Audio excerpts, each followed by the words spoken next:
So, nung last episode natin nga guys, is ginawa natin yung mismong farm or mismong kulungan ng mga baboy. So, for today's video, pwede yun. Gagawin nyo na naman po yan. Kulungan na naman eh. Actually guys, yun dapat yung gagawin ko for today's video. Yung gumawa ng kulungan na naman. Pero, for today's video, may isa tayong gagawin na hindi siya farm.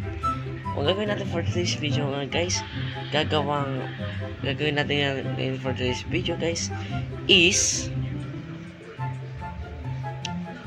ano pwede na gagawin nyo for today's video? Gagawa nga tayo ng saan tayo mismo mangingisda. Opo, doon po tayo, hindi po siya farm. So gagawin natin ngayon ay para siyang, alam niyo yung fish pan, parang ganun siya, pero hindi natin bibigyan ng kulungan yung mga fish kasi nga hindi naman fish pan yung ginagawa natin, parang fish pan lang. So ngayon gagawa ko na parang bridge dito. So kanan yung maliit na bridge, dito ko siya lalagay. So ngayon guys, syempre kukuha muna tayo ng mga resources. Hindi naman natin pwedeng gawin yung isang bagay na walang resources, diba guys? So hindi ko alam kung may pick up, kung may ano ba ako, axe pa ako dito. Wala akong axe. So kailangan natin ng axe para magawa yung mismong bridge kung saan tayo mangingisda. So para at least mga iba naman ngayon, kasi puro farming ginagawa natin. Para ibahin naman kayo sa mga ginagawa kong episode.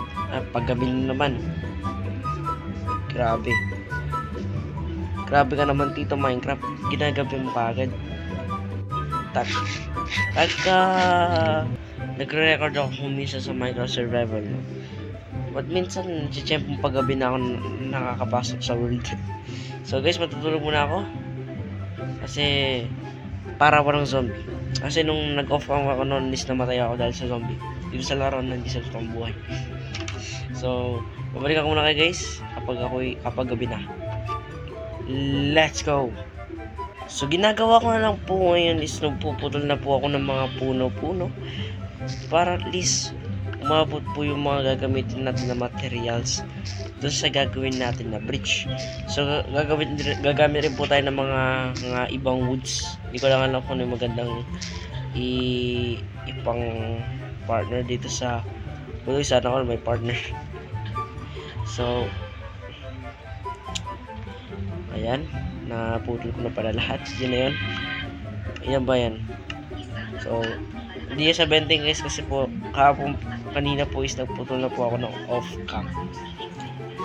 Hindi po ngayong gabi, no, kanina pong umaga bago ko in-upload yung mga dalang video na yan, which is yung Plants vs Zombies tsaka yung isang Minecraft creative video. Yun yung in-upload ko ng umaga. So puputulin ko muna to. Yan. At siguro hindi ko alam kung pwede na yan, pero feeling ko hindi pa rin pwede. So ito na, gagamitin ko na yung mga, so ito pa yung mga ibang mga acacia wood.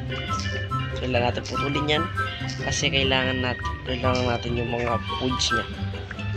Siguro pwede na to. So magtitira tayo kasi kailangan natin i-sapling yung iba. Tulad nito, may sapling siya, so kailanganin natin yan. Okay. Sapling yan. Ayan. Tapos itong mga sapling na ito, itatanim natin syempre. Para may mga masusunod is may ma-harvest pa tayo dito, diba? Hindi pwedeng wala tayong ma-harvest kasi importante ito eh.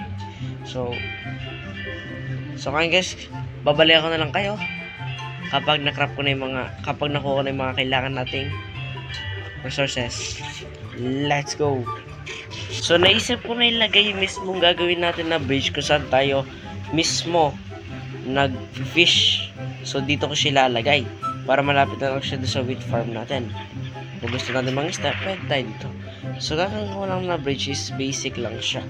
Kasi nga bridge lang siya mismo, so parang maliit na bridge lang. So dadamihin ko yung gagamitin ko na Acacia blocks kasi, which is ito yung gagamitin nga natin na resources. So, kaya kailangan damihin natin. Hindi ko alam yung last stack yung gagamitin ko, pero okay na muna to siguro. Kailangan na muna siguro to. So, I think simulan na natin yung mismong ano. So, naisip ko is ganyan. Tapos yan. So, ganyan yung magiging outline niya, guys. Tapos, sa gilid niya is bumili ko siya ng ganyan. Para, anong gilid yung mismong, ito na mismo yung bridge natin, guys. So, di-design na ganito. Hindi naman siya, hindi interior na gawin natin. Baling, design lang para hindi siya masyadong normal tingnan, para may medyo na may design siya, para may buhay naman yung bridge na ginawa natin dito sa survival display natin na guys.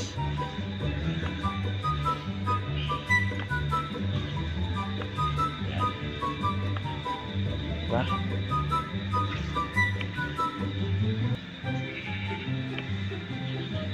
Pinila-bridge lang yung balak guys kasi naman natin kailan laki sakto lang nga.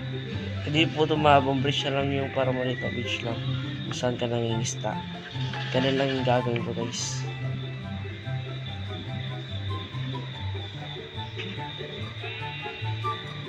Yan.